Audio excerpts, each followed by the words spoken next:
Bismillahirrahmanirrahim. Assalamualaikum warahmatullahi wabarakatuh. Alhamdulillahirabbil alamin wassalatu wassalamu ala sayyidil mursalin sayyidina wa maulana Muhammadin wa ala alihi wa sahbihi ajma'in, amma ba'du. Nawaina ta'allum wa ta'lim wa tadakkur wa tadhkir wa naf'a wal intifa' wal ifada wal istifadah wal hatta wa la tamassuk bi kitabillah wa du'a ilal huda wa dalalah alal khair ibtigha'a maradatihi wa qurbihi wa thawabihi minallahi subhanahu wa ta'ala. Alhamdulillah, puja dan puji syukur marilah kita panjatkan kehadiran Allah subhanahu wa ta'ala yang sampai dengan saat ini masih memberikan kita nikmat sehat walafiat sehingga kita dapat menjalankan ibadah puasa kita hingga hari ini. Salawat serta salam tidak lupa senantiasa kita haturkan kepada junjungan kita baginda Nabi besar Muhammad sallallahu alaihi wasallam, keluarga beserta para sahabatnya yang senantiasa kita nanti-nantikan syafaatnya di yaumil kiamah nanti. Amin amin Allahumma amin. Bertemu lagi dengan saya Muhammad Fikri Yazid pada kesempatan kali ini di acara Serambi Masjid yang diselenggarakan oleh SMP Islam Al-Ma'ruf. Pada kesempatan kali ini kita akan membahas apakah tes PCR itu membatalkan ibadah puasa. Nah, mari kita lihat. Sebelum kita masuk ke jawaban daripada pertanyaan tersebut, pastinya kita harus merunut dulu terkait hal-hal yang membatalkan ibadah puasa. Adapun perkara-perkara yang membatalkan ibadah puasa, yang pertama adalah ar-riddah. Apa itu ar-riddah? Riddah itu adalah seseorang apabila seseorang itu keluar daripada agama Islam. Alhamdulillah, walaupun cuma sedetik, 2 detik, 3 detik, dia keluar daripada agama Islam, menyekutukan Allah Subhanahu wa taala, tandanya apabila dia dalam keadaan puasa, maka puasanya batal. Walaupun hanya sedetik dia keluar daripada agama Islam, berubah keyakinan walaupun hanya sedetik, maka puasanya juga batal. Dan dia apabila masuk ke dalam Islam lagi, dia harus mengganti puasanya. Yang kedua adalah haid. Haid itu bagi wanita, yaitu keluarnya darah daripada rahimnya wanita yang sudah baligh. Yang kedua adalah nifas, yaitu nifas ini adalah darah yang keluar daripada rahim wanita setelah dia melahirkan. Nah, apabila dia dalam keadaan puasa lalu melahirkan, pastinya juga membatalkan ibadah puasa. Nah, yang selanjutnya yang membatalkan ibadah puasa adalah al-wiladah. Wiladah itu melahirkan. Nah, nifasnya saja batal, apalagi wiladahnya. Jadi mengeluarkan anak, seseorang wanita yang mengeluarkan anak ataupun melahirkan, apabila dia dalam keadaan berpuasa, maka puasanya juga batal. Nah, selanjutnya gila ataupun hilang akal. Gila walaupun sebentar, misalnya ada seseorang yang tiba-tiba akalnya hilang lalu dia gila, walaupun hanya semenit, 2 menit dia gila, dia puasanya batal. Wabi irma itu pingsan. Pingsan itu juga membatalkan ibadah puasa. Jadi apabila naudzubillah kita dalam keadaan puasa lalu kita pingsan, entah itu karena kita darah rendah ataupun karena penyakit lainnya, lalu kita pingsan, nah maka ibadah puasa kita juga batal. Nah, selanjutnya mabuk yang disengaja. Tapi mabuk yang disengaja ini bisa jadi itu karena pengaruh obat ataupun sengaja dia memabukkan dirinya dengan memutar-mutarkan dirinya atau segala macamnya. Kalau seandainya keadaan mabuknya ini meliputi seluruh siangnya di hari itu, maka puasanya batal. Tapi kalau hanya pusing sedikit, tidak sadar sedikit, nah itu bisa dibilang seperti tertidur. Nah, itu tidak membatalkan ibadah puasanya.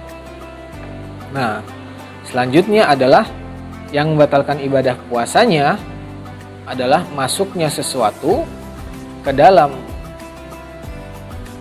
lubang yang terbuka. Lubang yang terbuka tuh apa ya? Seperti lubang hidung ataupun mulut. ataupun lubang kemaluan. Nah, hal-hal tersebut membatalkan ibadah puasa.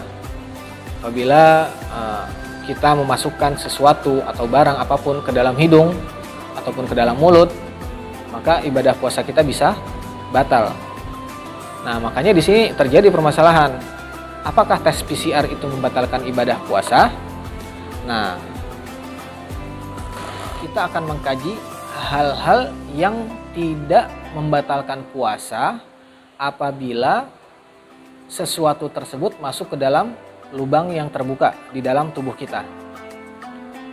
Yaitu yang pertama adalah segala sesuatu yang masuk dengan lupa. Jadi apabila kita masukkan sesuatu tapi tanpa sadarkan diri, lupa atau lupa bahwasannya kita dalam keadaan berpuasa. Ya seperti kita makan dan minum itu kan memasukkan barang dalam keadaan lupa, itu tidak membatalkan ibadah puasa. Atau masukkan sesuatu ke dalam hidung, masukkan sesuatu ke dalam lubang telinga, masukkan sesuatu dalam lubang obat ke dalam lubang kemaluan yang belakang mungkin. Apabila ada obat yang harus dimasukkan tapi kita lupa apabila kita bahwasannya kita dalam keadaan berpuasa, nah itu tidak membatalkan ibadah puasa apabila lupa. Atau tidak mengetahui bahwasannya apabila memasukkan sesuatu itu membatalkan ibadah puasa, maka itu puasanya juga dimaafkan. Atau dipaksa, mungkin karena ada penyakit maka harus ada obat yang dimasukkan atau segala macamnya, dimasukkan dengan dipaksa dan kita tidak mau sebenarnya, tapi dalam keadaan terpaksa, nah itu juga tidak membatalkan ibadah puasa. Lalu yang juga tidak membatalkan ibadah puasa apabila masuk ke dalam lubang, yaitu adalah apabila ada ludah yang diantara gigi, sela-sela gigi kita ini, dan kita susah untuk mengeluarkannya seketika itu. Nah, itu juga dimaafkan. Jadi ludah yang ada di dalam mulut ini, apabila kita susah untuk mengeluarkannya, maka kita dimaafkan. Dan juga yang dimaafkan ketika ada sesuatu yang masuk, yaitu seandainya kita sedang berjalan, naik motor ataupun berjalan, lalu ada hal yang masuk seperti debu masuk ke dalam lubang hidung ataupun masuk ke dalam lubang mulut dan tertelan oleh kita tanpa sengaja, nah itu juga tidak membatalkan ibadah puasa. Dan juga yang apabila ada seperti debu yang seperti tepung, nah apabila di dalam perjalanan tidak sengaja kita kemasukan hal-hal tersebut, nah itu juga tidak membatalkan ibadah puasa kita. Nah yang terakhir, hal yang tidak membatalkan ibadah puasa apabila masuk ke dalam tubuh kita melalui lubang yang ada, baik lubang hidung ataupun lubang mulut dan lubang lainnya, yaitu adalah lalat yang berterbangan ataupun nyamuk yang berterbangan apabila dia tidak sengaja hinggap ke dalam hidung kita ataupun mulut kita lalu tertelan, nah itu juga tidak membatalkan ibadah puasa. Karena yang sebagaimana disebutkan tadi adalah hal-hal yang tidak membatalkan, yang membuat puasa kita batal jika masuk ke dalam lubang kita. Nah, adapun tes PCR ini alhamdulillah para ulama-ulama kita, para sesepuh-sesepuh kita di Majelis Ulama Indonesia ini sudah memfatwakan bahwasannya tes PCR ini tidak membatalkan ibadah puasa.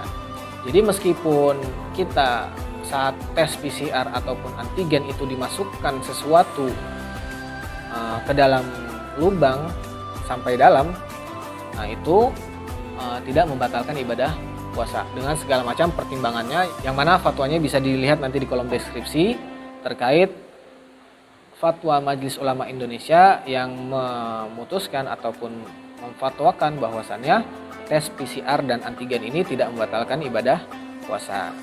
Nah yang jelas kita sebagai umat Islam tetaplah harus menjaga terkait hal-hal yang membatalkan ibadah puasa demi kesempurnaan ibadah kita. Boleh nggak memasukkan jari ke dalam hidung? Boleh. Batasnya jangan sampai masuk terlalu dalam. Selama masih di batas luar, dia masih boleh. Mulut juga begitu, selama masih kumur-kumur, masih di batas luar dan tidak tertelan ke dalam, itu juga masih boleh. Ataupun apabila telinga kita gatal, lalu kita ingin menghilangkan gatalnya dengan jari, Selama tidak masuk ke dalam terlalu dalam, masih di batas luar, nah itu juga masih boleh. Yang jelas kita sebagai umat Islam harus terus menjaga ibadah-ibadah kita, mulai dari rukunnya, sunnahnya, dan hal-hal yang membatalkan ibadah tersebut. Terutama di bulan suci Ramadan ini jangan sampai ibadah kita menjadi sia-sia karena hal-hal yang sebenarnya dapat kita hindari. Jadi rangkumannya bahwasannya tes PCR ini meskipun kita memasukkan sesuatu benda ke dalam hidung kita, dia tetap tidak membatalkan ibadah puasa sebagaimana yang sudah difatwakan oleh Majelis Ulama Indonesia. Dan pastinya itulah yang kita patuhi dan kita ikuti sebagai panutan kita. Mungkin itu saja pada kesempatan kali ini acara Serambi Masjid yang membahas tes PCR.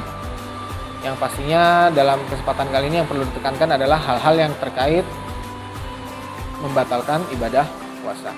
Kurang lebihnya mohon maaf. Wallahul muwaffiq ila aqwamit thoriq. Assalamualaikum warahmatullahi wabarakatuh.